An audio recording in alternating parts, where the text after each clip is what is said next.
رسول اللہ صلی اللہ علیہ وآلہ وسلم نے عورتوں کو مخاطب کر کے فرمایا، تم اپنے اوپر اللہ کی تسبیح سبحان اللہ اور تحلیل لا الہ الا اللہ اور تقدیس سبحان الملک القدوس کو لازم کر لو،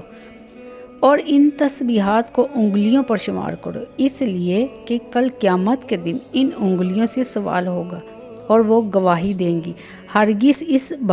اس میں کوتاہی اور غفلت مت کرنا، ایسا نہ ہو کہ غفلت کر کے اجر و ثواب سے محروم ہو جاؤ۔ آپ صلی اللہ علیہ وآلہ وسلم نے فرمایا، جس نے مسلمان ماں باپ کے کسی یتیم بچے کو اپنے کھانے اور پینے میں پیٹ بھر لینے تک شریک کیا، اس کے لیے جنت ضرور واجب ہوئی۔ رسول اللہ صلی اللہ علیہ وآلہ وسلم نے فرمایا،